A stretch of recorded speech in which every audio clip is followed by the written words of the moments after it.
Good morning, folks. Can you hear me in the back? I can see one person in the back. Can she hear me in the back? Oh, there we go.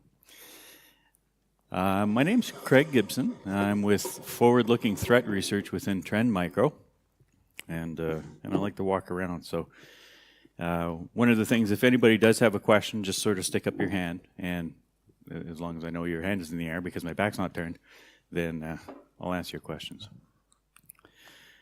Some of my background, I was a chief security architect for an international bank, a big telco. There was also a radio broadcast company and a phone company and a bunch of other stuff, and also Trend Micro. I do a bunch of things with Europol, specifically around cyber telecom, so using sort of hacking techniques to get into telco techniques to get into hacking, and what fused threat models are unique to the combination of both. So they're neither hacking or telco, but you can actually exploit brand new things by fusing them. I was a United Nations security delegate to China in the city of Chongqing, which was 52 above that week. And luckily, I only went out for about half an hour, and luckily I made it back to the hotel. And some of the other things is that certainly when you talk about things like international revenue sharing fraud, which is a fusion of the fact that SIM cards are a kind of payment card, the fact that when you put them in phones, the phones become basically point of sale systems.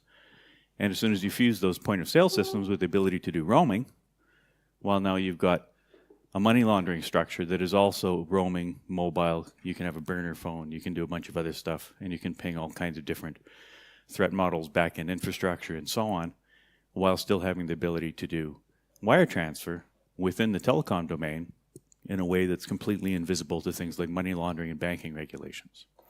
And I'll get into that in a little bit more, especially around satellites and orbital banking and how that overlaps with 5G. Why does anyone care about that kind of stuff when everybody's talking about IoT? Well, you can think of satellites as a kind of IoT. They're big, they're old, they're in inaccessible places, very obvious, because they're in space, and they often don't like being patched, especially if they're old. So you could think of satellites as being orbital IoT. And obviously, having chats with folks who have good stories, war stories, whatever stories, whenever possible, sometimes investigations. Some of the best stories are the ones that result in death threats. So that's usually pretty interesting. We could have a presentation that was at this level of detail. It would take forever. It would be like 12 hours. So we'll scoot ahead to some of the things that let you get the concepts so you can go back to your jobs or home or lab and actually execute. This is one of the only slides that's actually this monolithic block of text, but it's a lot faster than having 20 slides, so I've put it here. So 5G, a lot of folks may think that it's just another kind of antenna. You've got 1, 2, 3, 4G.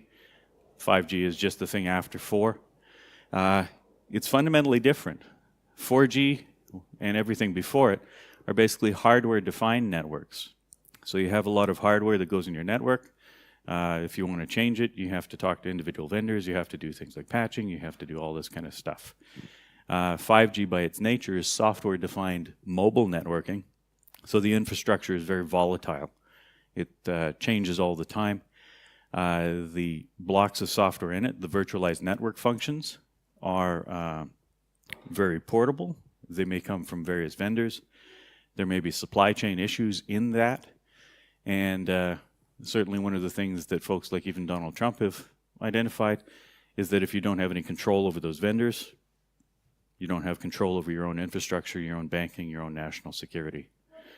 The other part of that as well is that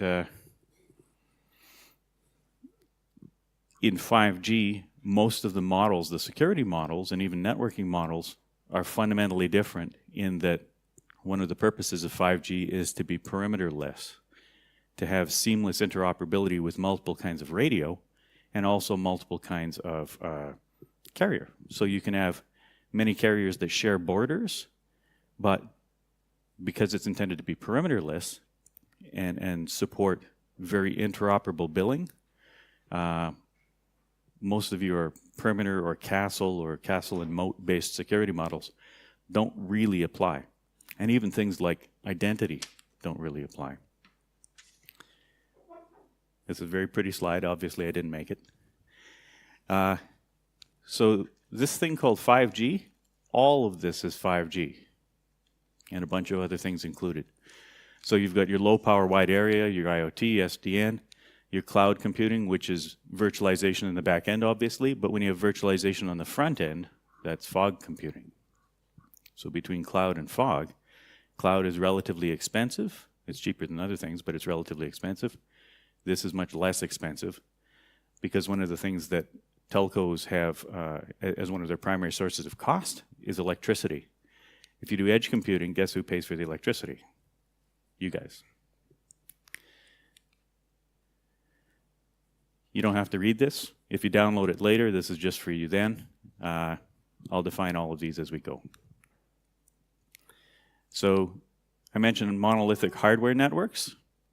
The thing about architecture in 4G and hardware-defined networks is that as soon as you make the architecture, the minute it's approved, it's obsolete.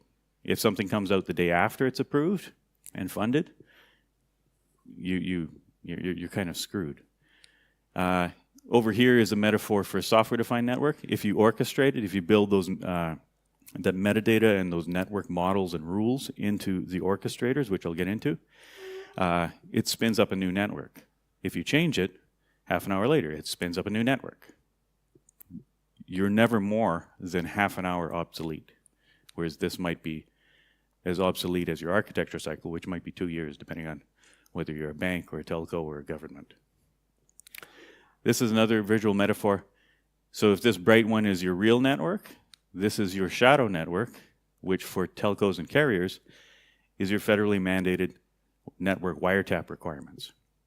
The network surveillance that all national governments, if they want to remain in power, push onto carriers. So basically, anytime you have anything happening in the real world, it also happens in the shadow world, as long as it's interesting. So this you don't have to read all of. It's just there for fluff, I guess. The most important part is over here, the gold line and the blue line. So these first 5 slides are very fluffy. They're context. Then we'll get into the good stuff. Over the years, data traffic, for competitive reasons, has been going up and up and up. If you offer 5 gigs for $20 a month, and your competitor offers 6 gigs for $20 a month, and you have to change to compete, well, that means that your revenue per meg has gone down. So because everybody's been doing that for that length since the beginning of Telecom, this little crossover has come to exist. So that at this point, you stop making enough money to survive. And in places like China, where revenue was low and data was high, carriers have started going out of business already.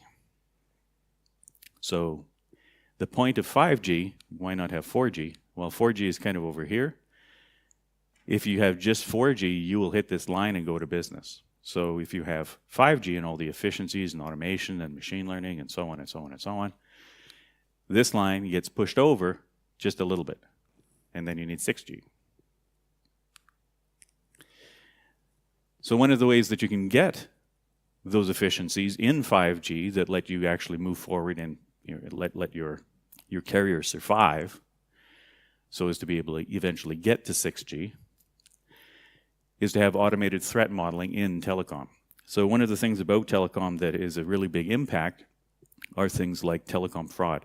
This doesn't get publicized very much because they have a trade association whose purpose, arguably, in my personal opinion, not my professional opinion, is to basically vacuum up all of those things that hit the telecom community across the world, create reports, and give them back to the people that already know they're being victimized. That being the case, entities like Europol have to work very intimately with carriers so as to earn enough trust to have the carriers actually tell anybody that they're under attack, because they don't want to get regulated. An individual regulation might cost an individual carrier $500 billion. So after all of that, a carrier community, $500 billion in a place like Europe. So after everything is said and done, when you actually automate this kind of risk, this is the last fluffy slide, what you wind up with is a telecom risk profile that I'll kind of summarize here. So if you have SMS spam, and you have IT security folks that are responsible for incident response, well, if they're used to doing things like, managing firewalls, managing IP addresses, what happens when you ask them to manage phone numbers? The phone numbers of your board of directors, for instance. What if they're receiving phishing and SMS phishing, whatever phishing, voicemail phishing? How does your IT security folks actually respond to that in a way at a network level that prevents your CEO from getting death threats 3 times a day, or an emerging attack in which a DDoS is done to their children at a telecom level, so now you can't call your children, and then you send them a voice phishing saying that I'm about to torture your children unless you give me all your passwords, or do something, or change policy, or go on the news and make a statement. Well, if they can't call their children, they'll probably believe you. So this is a non-standard kind of incident that most IT folks would struggle to deal with. They would call the cops. Cops would call somebody like me. I would say, well, it's kind of difficult. Telcos don't like to share the fact they're even under attack, never mind how. So you wind up getting a conference bridge with 20 carrier guys who don't want to share information. Toll fraud is another thing. So I mentioned a kind of money laundering in which SIM cards, because they're payment cards and they're made in the same factories as credit cards, door badges and other things. There's a very small number of manufacturers of SIM cards and credit cards. And because SIM cards are a kind of payment card, all the kinds of credit card things that affect credit cards also affect SIM cards. And it's much more profound in a telecom domain because a credit card typically has an upper limit of $7,500 or 10,000 euros or whatever it might be, whereas a SIM card is effectively an unsecured loan with no upper value. So if you use specific kinds of fraud like one called a planned bust out, you basically desensitize the fraud platform in the back end of the telco until you can have $200,000 in balance on your SIM card times 1,000 SIM cards and then cash it all out when the folks that you have on the inside of the telco tell you that they are under investigation. These two have a relationship, global tracking and GDPR, obviously. In 5G, the antennas are millimeter wave antennas, so they can actually tell if this is my phone, whether it's beside my ear, in my pocket, on the floor, whether I'm in the washroom of my house, whether I'm walking down the hall, how urgent I feel a call is based on how fast I'm going to, say, answer the door or do a particular thing. Very, very granular, very, very profound, and certainly ties in with the accelerometers and other things that are on phones. So if I have it in my pocket, it knows my heart rate and a variety of other things. So all of that sort of bundles into wiretap. When you have control of these sorts of things, you also have the ability to do wiretap.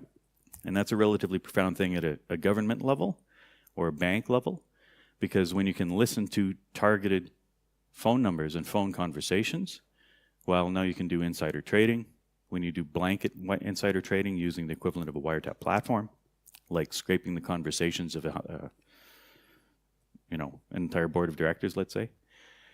If you scrape the entire conversations from an entire board of directors, dump that into a text file, and then look for all the signs of mergers and acquisitions, look for large hostile takeovers or any of those kinds of high value sorts of words, now you can do an investment plan that qualifies as insider trading. So when you compromise telecom in a fundamental way, it really undermines things like data sovereignty. So when you have a supply chain issue in things like 5G, wiretap is almost always the key goal. So this is one of my favorite threat modeling sort of maps. And I'll go through it in a little bit of detail. Down So the columns basically work out as, because telco is very much like a bank. Banking and telecom are very, very similar because all of the transactions are moving across the network.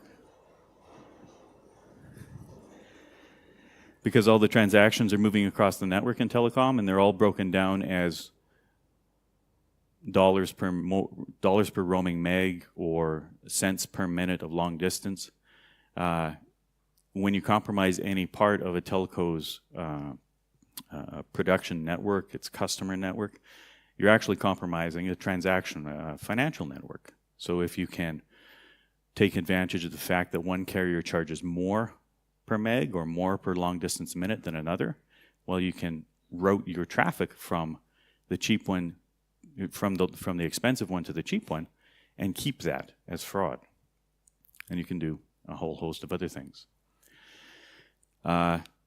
Devices, you can see there's a smart city, a smart factory, a smart home, industrial robots, autonomous vehicles, phones, and this little guy here who has radio interfaces going down and also up.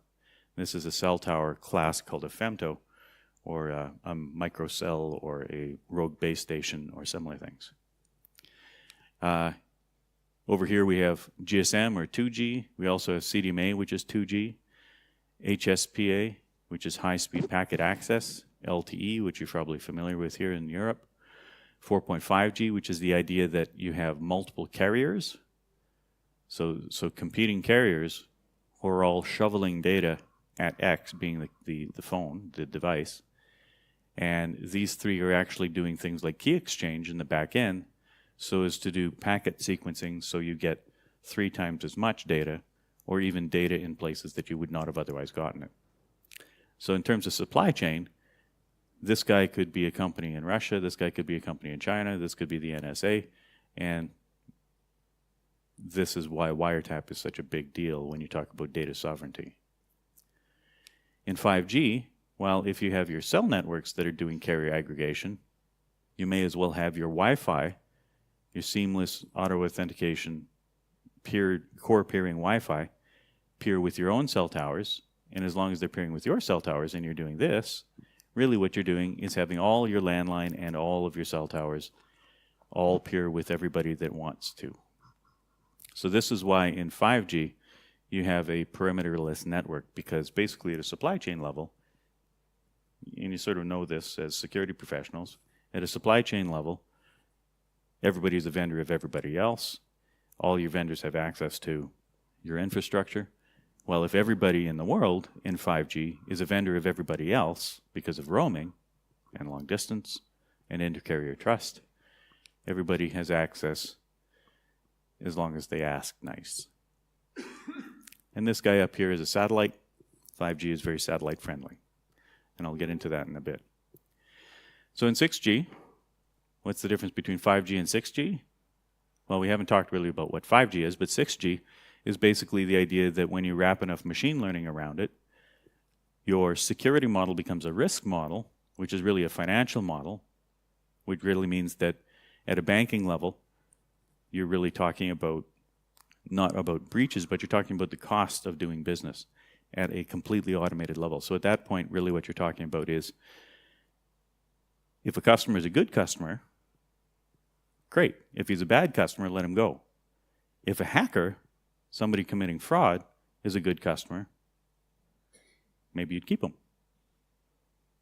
If you as a telco don't have liability, because you don't have visibility into that, because your federal regulations don't allow you to have wiretap visibility into what criminals are doing, what a lot of carriers do today is they are knowingly blind so as to be able to provide knowing support for good customers who are also large organized crime entities. International revenue sharing fraud, the type of fraud that I mentioned earlier that's like money laundering. Right now, that's a $10 billion a year industry that is reported. And for the reasons I mentioned earlier, it's about 80% underreported. So it's most likely something like a $50 billion a year industry, and it goes up about 250% a year. Telecom applications, roaming long distance, local. This is 911 and emergency systems. Wireless alerting, which is something I think you have in Europe. It's basically there's a terrorist event happening, leave this area. There's a flood coming, go to this area, those kinds of alerts.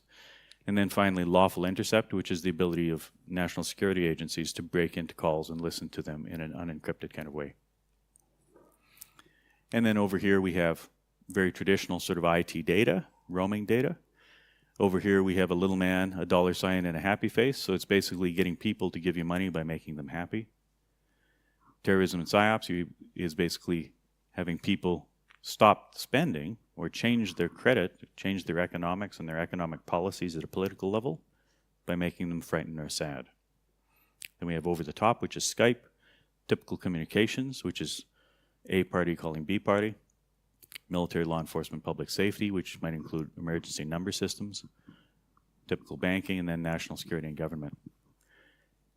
Over here, as part of this threat model, we have no SIM, which is making an emergency call without any authentication of any kind, which results in things like terrorists and organized crime purposely doing break-ins into 911 call centers, knowing that telcos cannot block that.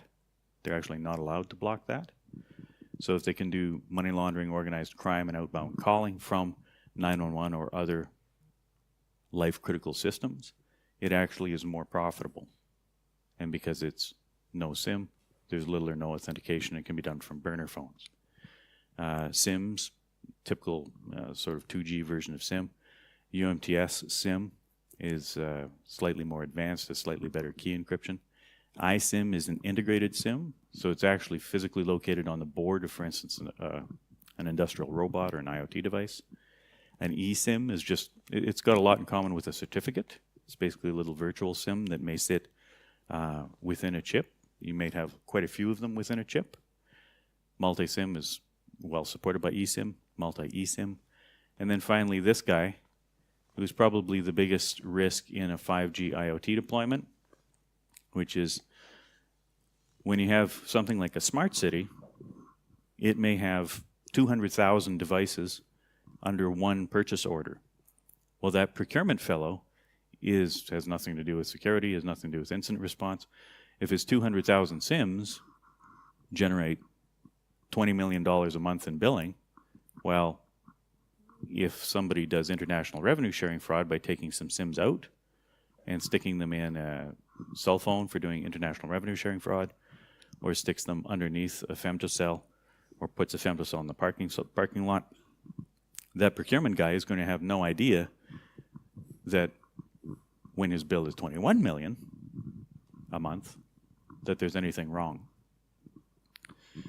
So this bucketed subscription aggregation, when it's combined with things like no SIM authentication, well, if you have all of your subscriptions that are capable of carrying traffic, but in some circumstances no authentication is required, that's a pretty big vector. That's where a botnet would sit for doing things like money laundering and organized crime. And finally, these points, these question marks on the side, because Telecom doesn't like to know the traffic that's going through this dumb pipe, because as soon as it knows, then it has to do something about it. For instance, at a counterterrorism level or other very national security kind of heavily regulated, very expensive kind of level. Because if they knew this detail, the content of all those communications, they might have to do things like surrender it to law enforcement or others. So these things, as soon as you get a hold of this end of the pipe or this end of the pipe, you basically own this entire communication. So as far as the threat model goes, this isn't actually a threat, this is just a typical communication. But because it's at this end and goes to this end, this is the same threat model path you'd use for a death threat or extortion. Here's another use of the same threat model. When you have this end of the control, so you have, for instance, an organized crime group who's using bucketed subscription aggregation, pushing it across a smart factory, pushing it across a 5G network, maybe because they've compromised part of the supply chain. part of the attack is that they have to use roaming and long distance so they can exploit inter-carrier trust by posing as one carrier to another. Then they come back into the network domain, skip it off a rogue cell tower, and then come back and start doing things like international revenue sharing fraud, for which the smart city would then owe all that money. So this is basically a threat model. Here's another version of that. As soon as you have that femtocell in there, if you route it back up to local calling, because now you have control of the entire communication, you can now skip it off things like lawful intercept, because you basically created your own lawful intercept. You have open authentication on your own femtocell network. And now you can own all of this stuff because you can see all the key exchange happening at an IPsec or other level.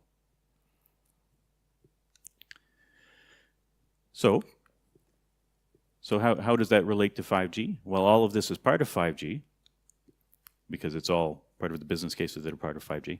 So where does machine learning come into it?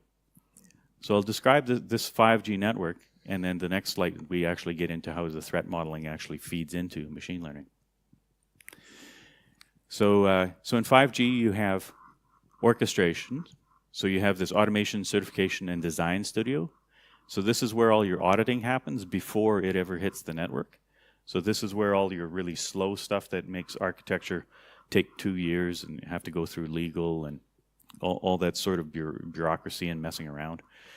If you actually do it all up front and then just refine very small little iterative pieces of it, what you wind up with is something that's very repeatable, and not only is its development time very fast, but you're never touching more than a tiny piece of the overall design.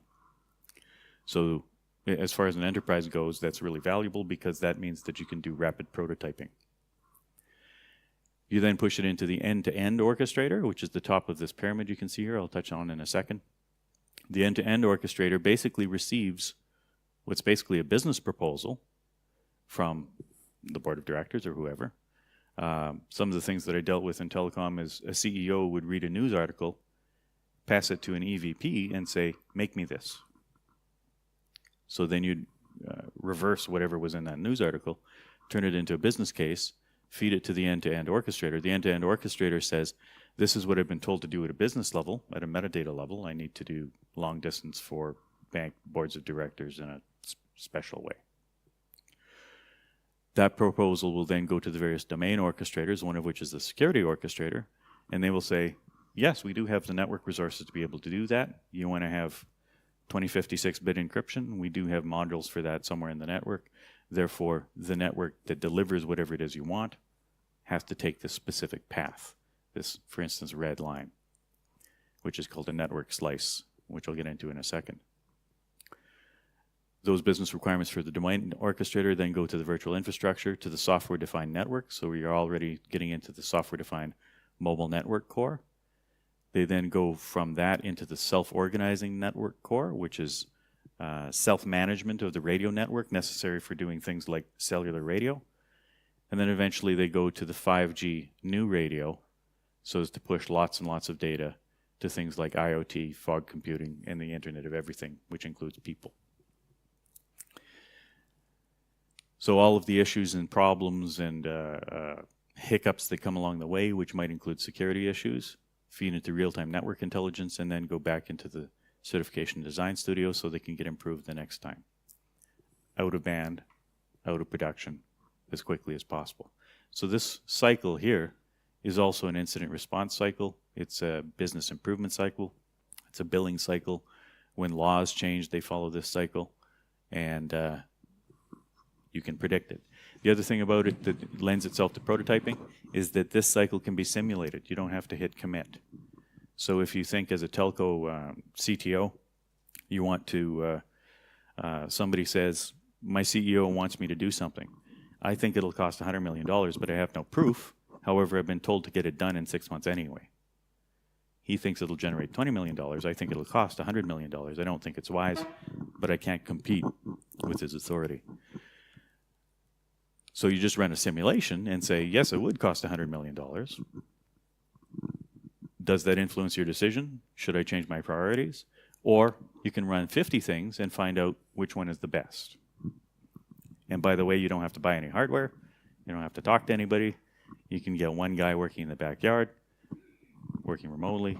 He gives you the simulation, and he can tell you all of the potential things that are out there that are cheapest and most effective to do. The inverse of that is what attacks are most expensive. So if you take that original threat model, it maps to everything in a orchestrated 5G environment like this. So all of the various frauds and so on at the payment and debt level are at the bottom here. The various devices are at the SON and 5G kind of level. The 6G cognitive radio and 5G, that's really where this modeling gets refined. And the telecom applications are the places, you know, your CTO shows up and says, I want to have roam anywhere. I want to have $0 billing for high-end celebrities. So we can do billing, free marketing. All of those kinds of things happen at this kind of level. And then finally, the customer application, the idea we want to have mobile data. We want to change our strategy. We want to have our own non-circuit switch kind of environment. All of those things happen here. So I mentioned slicing briefly. One of the things that reduces the cost in things like 5G is the idea that you can make an ad hoc custom network to respond to things like DDoS, or a requirement to do wiretap, or a requirement to do pretty much anything. So you just instantiate it up here as part of the business requirement. All of these business requirements come down until they actually hit the end device. So this particular thing, that red line here, this slice, looks like this at a threat model level. So when you, as a human, having dealt with lots of things like fraud examination or wiretap or terrorist money laundering or any of these kinds of things that hit the telco domain, being infrastructure, if you can map them out manually by just basically drawing your line through this collection of models, which has more depth underneath it certainly, now you have all of that training information that you then feed into machine learning and deeper, more automated processes. So we'll get into the actual machine learning part of the presentation pretty quick. We've been in the orchestration part.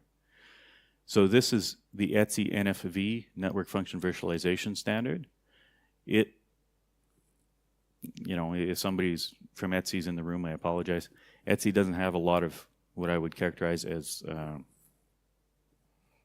security, the ability to catch people. It has a lot of hardening, sure, but it doesn't have, you know, central management. It doesn't do things like hardening security status. It doesn't have some of these more relevant details. And at this point, I'll mention one thing, slightly off topic. Something that I encounter a lot in the telecom security domain is the need for apex responders. So some of the folks in the room may be apex responders, but I'll describe it this way, is somebody that has intelligence relationships and law enforcement relationships and technical relationships and criminal underground relationships is pretty much the only guy that can deal with 5G issues. And the reason for that is that anytime you want to actually find out what's going on in a telecom environment, one of the first things you have to do is look at very detailed relationships of very deep, unencrypted telecom data. Well, to do that, you need a law enforcement relationship so they can issue you a production order, bring you in as more or less a deputy, so you can then look at your own data. Because you're deputized, you're no longer doing criminal wiretap, so as to be able to do incident response. If you have very strong apex responder relationships, they'll issue that to you in seconds. Or they'll just sit on the bridge with you and pretend to deputize you so you can have your work done much more effectively. And they like doing that because when they do that, they get to write up the investigative report and go and arrest somebody. And from their point of view, they're getting free consulting. From your point of view, you're doing your job. So some of the things that, so in the write-up for this presentation, I mentioned some of the things that are use cases that are that jump out at the last minute, especially when talking about things like 5G or software-defined mobile networking or these kinds of things. Sometimes when folks put in a 5G network, they forget, conveniently or accidentally, that they still have to do all of their national security wiretap requirements. And if they actually try to launch a 5G network without having the ability to do lawful access, wiretap, deliver on intelligence requirements, they may have their law enforcement or national security agency show up and say, turn it off. You just put $200 million in this thing, or $500 million. You can't use it because you're incapable of meeting your national security requirements. If you put this thing in and turn it on, speaking as a fictitious national security person, if you put this thing in and turn it on, and it has no national security requirements, it has no capability for doing wiretap, that means every criminal will just use this one platform. And as soon as they use that platform, that means that terrorism and everything else will just explode. So for that reason, they step in and say, no, you can't turn it on, which has impacted some carriers in the world and caused them to delay their launch by as much as a year. This is a very complex issue. It's how to continue with that visual metaphor from the beginning. How do you have a lightning bolt when some of it is a different color? How do you mandate that a lightning bolt does anything? As soon as you do that mandate, you're actually changing its nature, and it's not actually a lightning bolt anymore. It's just cabling, which is now expensive. Some of the other context about 5G, and this all ties in with machine learning as well, is that 5G, because it does have a relationship with space, perhaps you've had no reason to spend any time thinking about it, the legal jurisdiction of Earth is only about 100 miles from the surface of the Earth. Anything that's more than that is almost entirely unregulated, and almost anything that happens beyond that jurisdiction, beyond that range, is effectively non-criminal, non-illegal, non-regulated.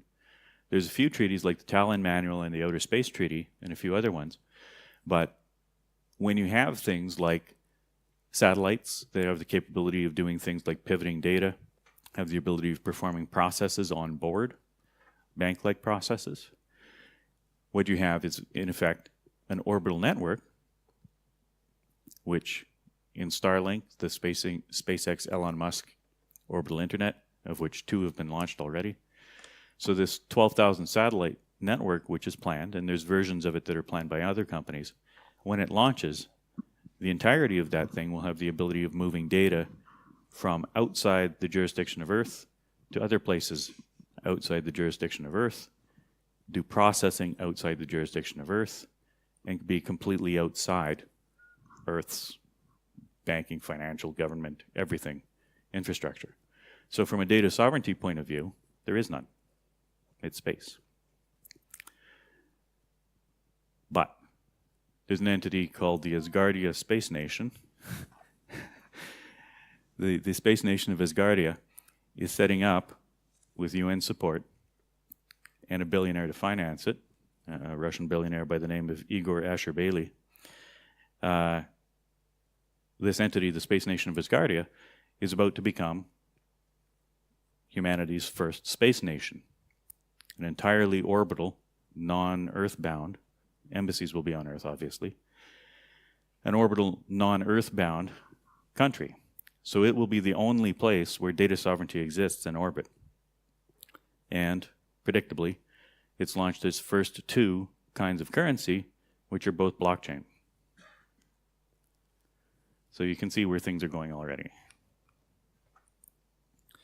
So this is a use case that we'll get into right about now. So using supervised learning to predict cyber attacks. So certainly, and there was a presentation on this earlier today, certainly when you have a variety of different things that you're interested in, which might be typical threat actors who have impacts of, $2 million a hit, it can be argued one of the biggest threat actors is actually the GDPR regulators. So if, for instance, you're a international bank and you operate in 55 countries, like one of the ones that I worked for, well, if you have a centralized database and it's harvesting information from all its jurisdictions, 55 countries, 55 times GDPR fines is what we were looking at for our risk profile.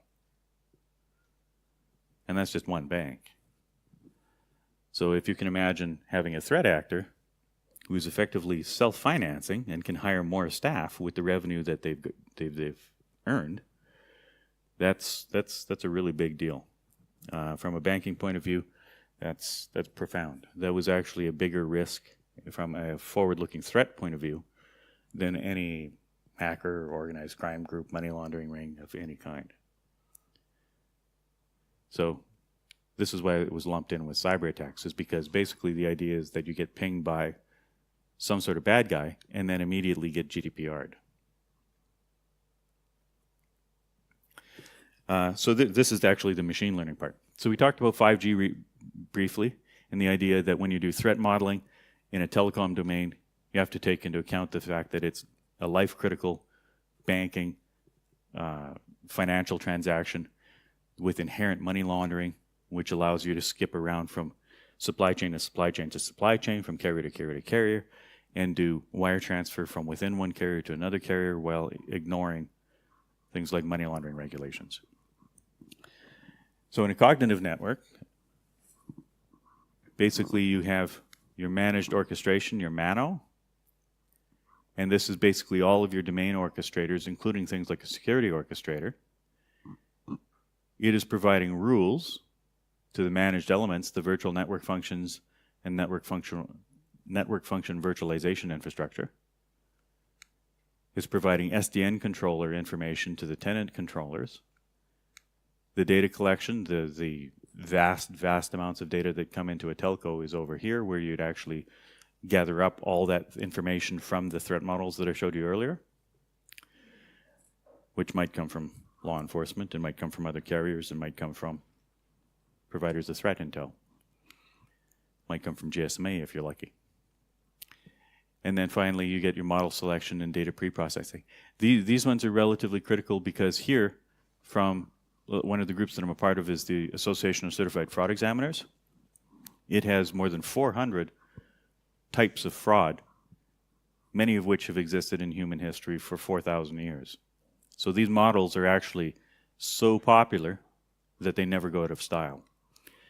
So you can actually just enter that in your model selection and data processing, and your network inevitably will catch them because people just never stop using their favorite kinds of fraud. And because there's so many of them, and they're not really, as far as I know, they're not reflected at all in the IT domain. And they're very, very present in the telecom domain because of the intrinsic nature of these financial transactions and the unregulated nature of it. Including those models in something like data processing and model selection is really critical. So the other part of it too is unsupervised learning. So in the second slide I showed a screenshot which was part of pattern recognition, but certainly you can include things like negative reinforcement. So basically it's the idea that you downgrade entire models when they're identified as being not unsuccessful or being a whitelisted business activity or something that you don't have the manpower to follow up on at the moment, something that's maybe too small in terms of financial impact to bother with. So the other things that are really interesting there is that you can use chosen input data. In a telco, they'll have fraud departments, so you can certainly include things like, this is the uptake of a certain class of initial registration fraud, subscription fraud, international revenue sharing fraud. These are how many phones are bought around the beginning of the school year, but their SIM cards are not activated until after a month. Well, criminals buy phones at the beginning of the school year so as to hide from fraud systems. But if the SIM card is put into the phone and activated within a day or two, you can tell it's probably an actual student who received that phone and started using it. If the SIM card was obtained using the typical fraud algorithms, and the SIM card is sent off to the left to another country for the sake of international revenue sharing fraud, and the phone is then sold to yet another country for the sake of being resold again. The fact that there was a month in which that SIM card was not registered or put in the phone, that's really obvious fraud. So when you actually get a little bit deeper into that, you can start to say things like, past 6 days in this physical neighborhood, this physical part of a physical city in which folks make a lot of money. As soon as in neighborhoods where people make a lot of money, the fraud is really, really obvious. When the neighborhoods make a lot less money, the fraud is much less obvious. However, you can start doing clustering and association so as to be able to determine that, in fact, these calling patterns, A to B calling patterns, always include somebody that's part of an organized crime ring or has used a stolen phone in the last month or is using a stolen SIM card or whoever. So as soon as you do that kind of thing, without having to do anything resembling wiretap within your telco or at a SIP trunking level or anything like that, you can start to actually say at a telecom level, at a phone number level, that this is in fact something that is an organized crime ring and that they're in fact doing things like selling child porn, updating eBay sites in which they are... well, one of the things that we also track is things like organized crime when they do things like they'll put something of very low but potential sentimental value on something like an eBay site, so maybe something like a low-value baseball card. There'll be a picture embedded in the website, and that picture will also have a link leading to something like child porn or guns or drugs or whatever it might be. And by paying an inflated value for that sentimental item of whatever it might be, then you unlock that thing. So these are some of the things that we track when we do clustering. Often the clustering leads to things like phone numbers. And this is basically a representation of that. So we have lots of data leading into unsupervised learning that then gives us the clusters as mentioned, which shows us things like these people are part of organized crime. And we also get lower dimensional data, which turns into saying that these are things like bank accounts, and the bank accounts are used for things like money laundering, so then we get money laundering detection. And then we can turn it into supervised learning, which is really the data modeling that we would use for something like an actual financial crime investigation. And then the model is something that we can use next time for doing a similar investigation. And certainly when we do that, we wind up with classification, regression, and clustering. And we wind up, all of this then becomes very repeatable for the next investigation. Tying this back into 5G, when you actually look a little bit deeper into it, what you can do is do things like modeling to say that this particular cell tower is doing a particular thing at a particular time. You can start doing log analysis at a lower level. And when a really critical thing that I mentioned a little earlier is femtocells and cell towers are often the place where this kind of thing originates. So when you're actually breaking the telecom business model, actually finding those little cell towers, which are completely legitimate, they might have been obtained from an actual carrier as part of a subscription, you have to dig those out. And digging them out is really difficult. So actually finding that at a machine learning and clustering level is of high value. And here's some of the means that you can do that. I'll kind of skip ahead. I've been going a little bit slow. So here's a few points that I'd bring up sort of in closing.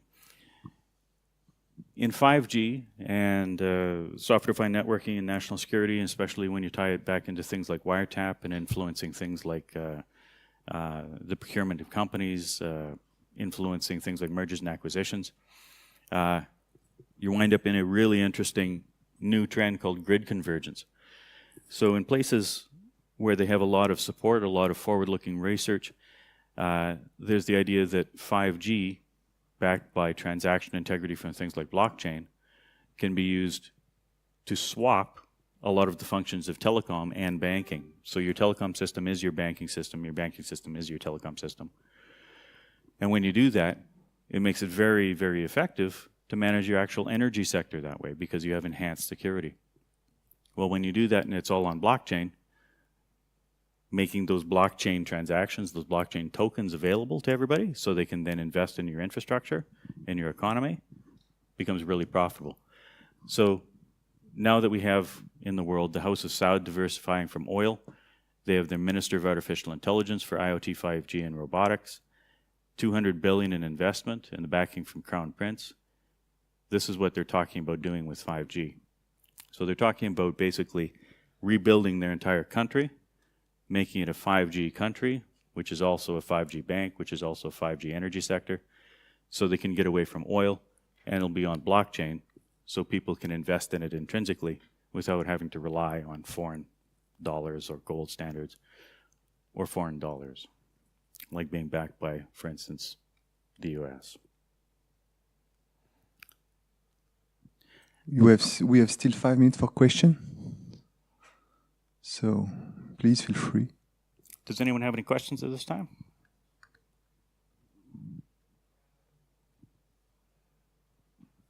Don't be shy. He will not eat you.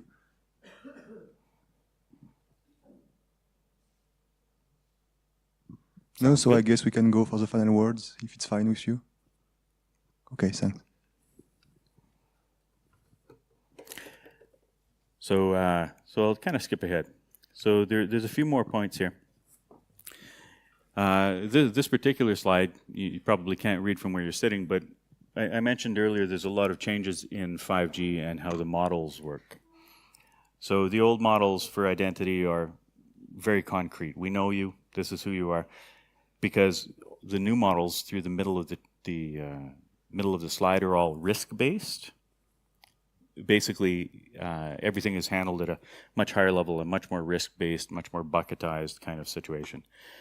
So I mentioned on the previous slide that 5G SIM card aggregation was an issue because you would basically have a procurement person managing 100,000 SIMs, and basically that is your first and only line of defense for most incidents, especially at a financial or fraud level. In these new models, they're all like that. So identity is much more bucketized. Telcos are much less interested in things like who is on the end of the phone than the fact that the phone is billable. If you're a company and you buy 100,000 phones, does the telco actually care who you gave those phones to? Not especially. It's a lot of overhead and a lot of management for them. So if they just ship you a pallet of phones as a large employer, and you then take those phones out and provide them to your employees, in effect, the phone, a smartphone, is now part of IoT. The other thing about it is that because 5G is so granular and has such continuous surveillance, it knows where the phone is, it knows where you are, it knows everything about you. Does it really matter if you use a password? It knows who you are, it knows you're billable, it knows who you work for, it knows that it's a corporate phone. Do you need to log into it? It knows where you sleep, it knows what's going on. Some of the other things there is that because it does have such pervasive surveillance at the millimeter wave level, because it is so granular and so consistent and knows who you are over time, it's in effect a reputation system. It knows that you live in a particular place, it knows who lives at that particular place, and it knows who you are with more detail than, for instance, your wallet would be capable of telling somebody. As far as strategy goes, the machine learning models I mentioned earlier are in a lot of ways more effective than typical humans in creating and proposing strategy. So if it can crawl the network and say, your security strategy would cost you $100 million a year to actually execute, I've got another one using cheapest path routing that only costs $20 million a year to execute, would you like me to use this one? Well, chances are pretty good if you've used orchestration rules that have been vetted and audited, that it's actually a much better strategy than something that a human would come up with. And it'll come up with these each time you run it. Certainly when you talk about things like predictive modeling, when you run simulations, and it comes back and says, this is something cheaper, that's a simulation. If you let it run simulations every time you have network capacity, you'll wind up with far more detailed, far more inexpensive, far more business justified things that you can actually do with the network than the relatively legacy model that is used in telco today. As far as online payments go, because SIM cards are payment cards, one of the things that most banks are doing in the world today is something called omni-channel, the idea that all customer experiences lead to one path and lead to then one family, one opportunity for billing the customer. Because SIM cards are payment cards, why would you have a credit card? 5G can see a SIM card, and it already knows who you are. It already has all the financial reputation, all the details that it would need to pass to a bank so as to know who you are and know whether or not you're capable of paying that bill. Well, if the SIM card's capable of doing that, why would you just not route your purchase, whatever it might be it boots or a jacket or a car rental, to the SIM card payment, and you would then pay the telco rather than a credit card company. Because SIMs are less regulated, they're also less expensive, and the cost of those financial transactions is far less. It also already works everywhere in the world, which is something that, as far as omni-channel goes, is something that banks will struggle with for the next few years. Okay, I guess you should jump to final conclusion. Time's up. As final conclusion, 5G is not only much more fast, it's much more comprehensive. As far as incident response goes, there's a lot of opportunity there. When we talk about apex responders, 5G, because of its capacity and its throughput and its complexity, apex responders are really the only ones that can respond in a 5G environment. But if it's got 1,000 times throughput, your staff will just walk up and leave. And the idea is that because it is so heavily automated, it's so much less expensive than a normal network.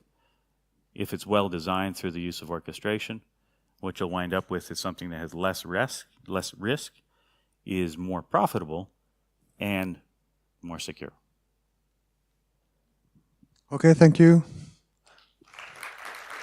Thank you.